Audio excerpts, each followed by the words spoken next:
രണ്ട് ഗ്രാമങ്ങളെ തുടച്ചു നീക്കിയ മുണ്ടക്കൈ ഉരുൾപൊട്ടലിന്റെ CCTV ദൃശ്യങ്ങൾ പുറത്ത്. കനത്ത മഴയിൽ വെള്ളം കുതിച്ചു വരുന്നതാണ് ദൃശ്യങ്ങളിൽ ഉള്ളത്. ചൂരൽമലയിലെ കടകൾ വൃത്തിയാക്കുന്ന ജോലി ഇന്നും തുടരുകയാണ്. ഇനിയും 119 വരെ കണ്ടെത്താനുണ്ട് എന്നാണ് സർക്കാരിന്റെ കണക്ക്.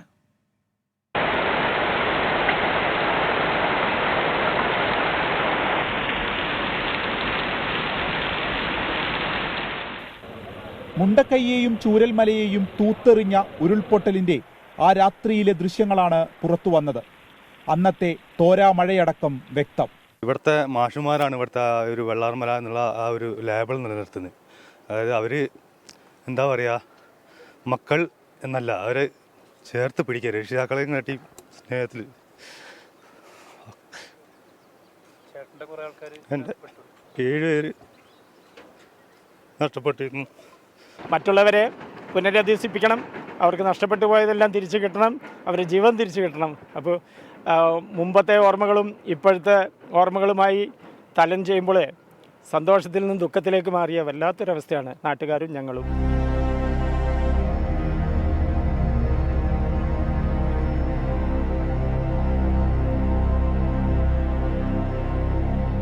ചൂരൽമലയിലെ വ്യാപാരികൾ കടകൾ തുറന്ന് വൃത്തിയാക്കുന്നത് ഇന്നും തുടർന്നു.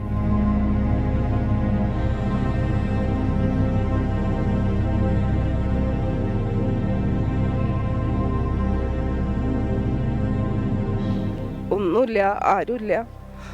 അപ്പോൾ ഒന്നും കാണാനുള്ളൊരു നമുക്ക് ഇപ്പോൾ ഓരോ ദിവസം കഴിയുന്തോറും മനസ്സാകതായി പോകും. താമസം ഞങ്ങൾ ഇവിടെ തന്നെ, ഞങ്ങൾ പോയിട്ടില്ല, എവിടേക്കും പോയിട്ടില്ല. ഞങ്ങൾ ചുരൽമലയിൽ തന്നെ നിൽക്കുന്നു. അന്ന് മുതൽ നമുക്ക് പറ്റുന്ന രീതിയിൽ നമ്മളിവിടെ എല്ലാം ഹെൽപ്പ് ചെയ്തുകൊണ്ടിരിക്കുന്നുണ്ട്.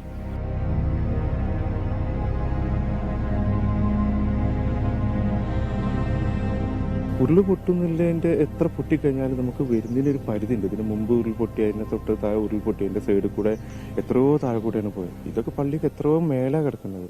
DNA ഫലങ്ങൾ പുറത്തു വന്നതോടെ 128 പേരെ കാണാതായെന്ന പട്ടിക സർക്കാർ പുതുക്കി. നിലവിൽ 119 പേരെയാണ് ഇനിയും കണ്ടുകിട്ടാനുള്ളത്. ദുരിതബാധിതർക്കായി മൊറട്ടോറിയം പ്രഖ്യാപിക്കണമെന്ന ആവശ്യം ഉൾപ്പെടെ ചർച്ച ചെയ്യാൻ നാളെ സംസ്ഥാനതല ബാങ്കേഴ്സ് സമിതി യോഗം നടക്കും.